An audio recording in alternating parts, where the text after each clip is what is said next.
I know we all heard about e-bikes, but have you heard of a foldable e-bike?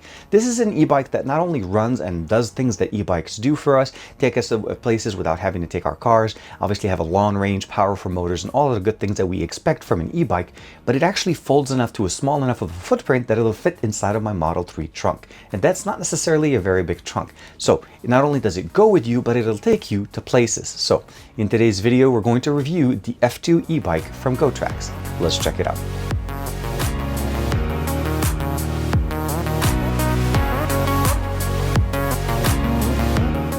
Like and subscribe, and make sure you hit that bell icon so that you're always notified to whenever we have new videos on the channel.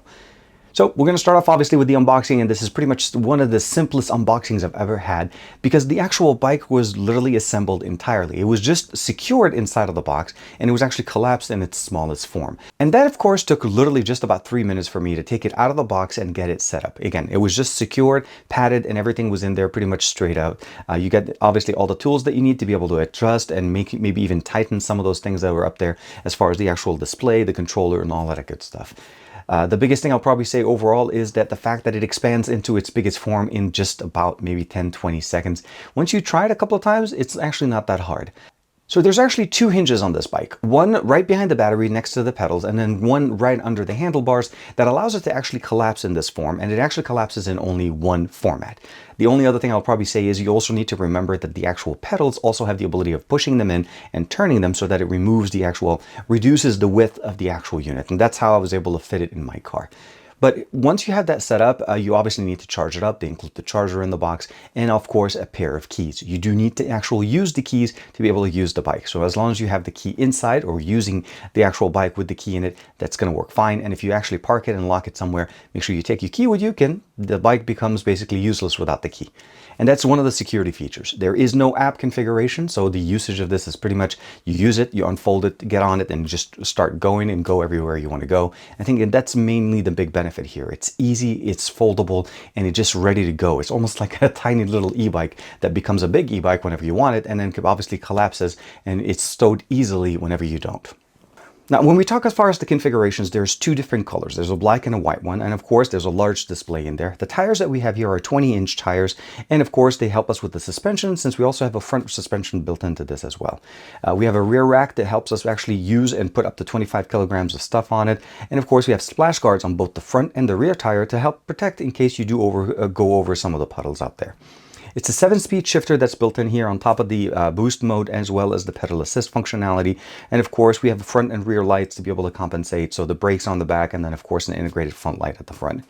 As far as the battery itself, we have a 48 volt or 499 watt hour battery, and it's supposed to be rated to give us about 45 miles as far as range.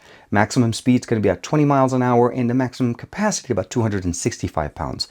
Conversely, the actual unit itself is about 58 pounds, so it's not super heavy, but it's definitely very nice. And the motor, of course, is a 500 watt motor that helps us not only go from point A to point B, but also handle the little bit of a decline and inclines depending on the road and where you're going. And for me here where I live, that was actually part of the challenges because we do have a lot of underpasses for bridges where I have to actually go down and go up in the other direction. And that actually helps a little bit with it. And the inclination was more about 25 to 30 degrees. And the actual bike handled it pretty well. It wasn't going super fast, but it did handle it, and it was able to carry me from point A to point B without any problems. Let's go outside real quick, and I want to do a quick demo for you guys as far as basically the acceleration and deceleration and the usage experience with, of course, the Gotrax F2.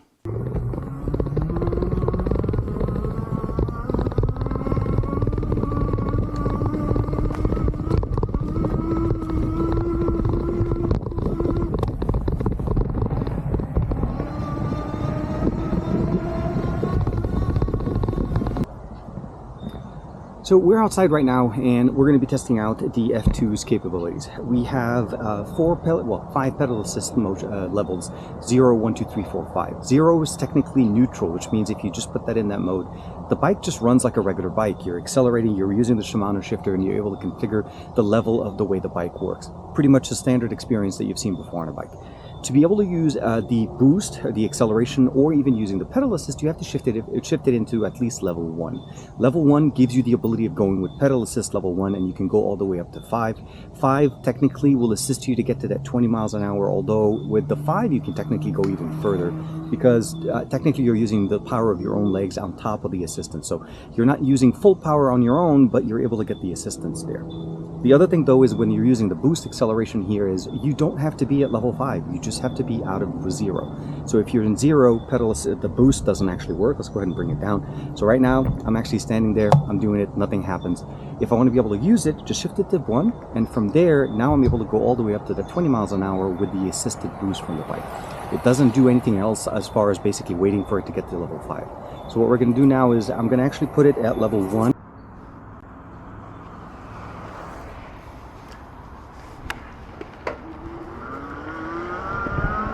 Okay, that's pedal assist 1. 11 miles an hour.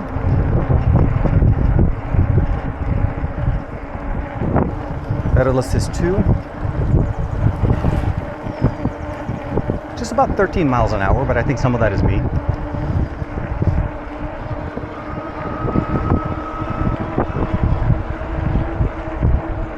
Pedal assist 3. Just about 14 miles an hour. Okay, so we felt that one on pedal assist 4. We're about 17 miles an hour. 4.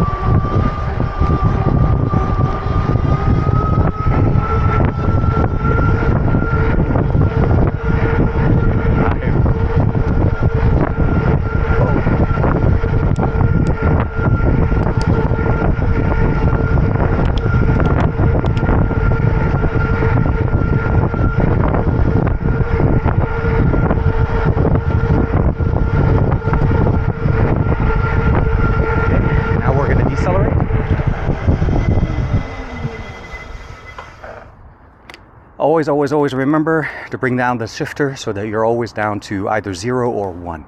The acceleration level seems to be a little bit slower on the 1, 2, and 3. 1 obviously is very noticeable from 0 because you notice that there's a little bit of help. 2 and 3, minor improvement, but still help you. Make sure that you're actually setting yourself up with the right gear using the Shimano shifter here on the right side so that you're able to put some of the, I would say the same resistance matching the speed that you're going to. And then of course from 4 to 5 we were able to jump from like around 12 to 13 all the way up to 16 and up to 20 miles an hour. And again, you can push it beyond that if you're using your own power in there. As far as the performance itself, going with the pedal assist, there's also a little bit of a change that you need to get used to. It's like feeling somebody's pushing the bike for you. So the main thing that you want to be aware of is, although you don't necessarily need to match the resistance to feel like you're actually pushing yourself, you can actually have it down to the lowest gear on the shifter and still get the pedal assist functionality. As long as your legs are moving, the actual motor will give you the assistance, and again, go all the way up to that 20 miles an hour. The biggest thing also is that when you're starting on just the boost functionality, it doesn't start right away. There's a slight delay for the motor to pick up, and that's intentionally done so that you know you're changing modes from one to the other. You're able to jump between pedal assist and boost at any time by just actually turning on the actual controller on the right side. This is one of the reasons why I always say make sure you go down to level 0, put it kind of like in neutral, so that you don't accidentally turn the boost, because you can accelerate from a stop position. But as you saw, acceleration, deceleration, the brakes are really nice, the controls are very good. Everything works really good on this one. The F2 is definitely very nice, and of course, we're going to do a real quick folding test, since this is a folding e-scooter.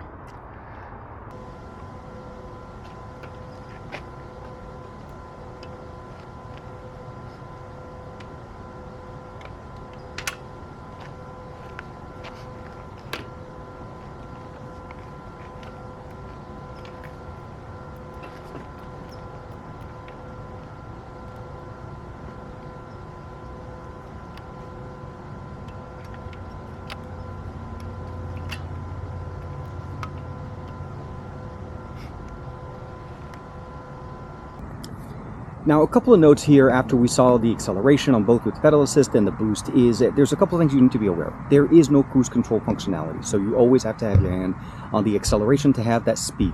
You're able to kind of gauge it a little bit, meaning you can actually give it a little bit of power so that it doesn't, so in case you're like in a residential area or something, you don't have to go full bore 120, you can control a little bit on the twist.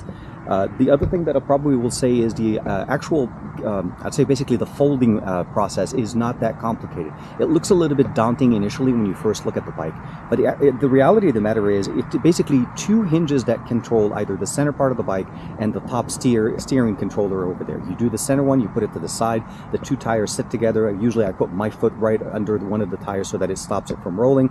And you're also able to basically twist over the handlebars over to the side, and it becomes compact enough, and this is true, that it even fits in my Model 3's trunk. It takes the entire trunk, but it fits inside, so it's definitely very portable. Last thing I want to say, as far as a little bit of a tip, always remember that the pedals are actually compressible. So if you push them in and twist, they become a little bit flat, reducing the actual, I would say, the width of the bike, or I think the thickness of the bike when it's folded in its configuration. And of course, last but not least, the most important part, you should always remember that you need the key to be able to ride this bike. Without the key, the bike becomes useless. So that's one of the security features you have to be able to do this. You can lock the bike somewhere where you're going. And of course, if you want to make it really secure, lock it in a folded position, run your wires directly inside of it, and of course make sure that the key is taken. It makes it a little bit harder for somebody not only to take the bike, but also if they do, they can't even use it if the key's not there. Now, as you saw there, the acceleration and deceleration is obviously very nice, and all of the footage I've been sharing with you guys right now are from using the actual bike. If I had to kind of summarize the experience overall with what you get with the F2, it's essentially intended to be a commuter type of a bike. It's not a high performance bike, and it obviously has enough power to be able to get you from point A to point B. It has the ability of obviously carrying extra stuff with you. There are some accessories that they offer that you're able to basically augment the functionalities of the e-bike. And I think that's where you need to kind of look into it. It runs really nice, 20 miles an hour, not necessarily the fastest, but it is actually one of the more comfortable rides. And if you're just cruising, you're definitely not going to be disappointed. Still recommend you obviously wearing a helmet. Of course, that's always going to be my main recommendation. And one of the really nice things about it is that when it does collapse, even if you're not putting it, let's say, in a trunk, or if you're not using it, it actually takes a very small footprint than most e-bikes that we see on the market. Like regular e-bikes in the garage or where you're putting them, they're actually going to take the full space of a regular bike. This collapses small enough that you're actually able to put it a little bit closer maybe to the wall and not being so standoffish as far as taking so much space. And I really like that. So it's nice for storage as well, also for carry in case you want to take it with you to the beach. Most e-bikes require a full rack on top of your car, or actually like a mountable thing on the back. This thing just fits directly into the trunk. And again, the car that I have, it has a small trunk and it fits in there, so it should be no problem for most people. So I'll probably say this: if you're looking for a commuter e-bike that is not very expensive, that provides you a lot of functionalities and has accessories to make it even more functional than when it is out of the box, I feel like the Gotrax F2 hits the spot, and it definitely provides you that experience without necessarily damaging the pocket at the same time. Thank you very much, of course, to Gotrax for allowing me to check out the F2. And of course, let me know what you guys think of this e-bike. It's a little bit different than some of the other ones we've covered on the channel, but I like the fact that it folds, I like the compactness of it, and I also like the fact that it expands and goes to wherever you want to go. And one of the biggest things, obviously, is the fact that it has that key lock option, which is very unique to some of the other options we've seen on the market, where you're able to just turn them on and start using them. If it does not use the key, this bike ends up being just basically a 60-pound or 58-pound weight, which most people obviously are not going to want to handle. So thank you very much for the support. Like and subscribe as usual. And of course, I'll see you in the next video.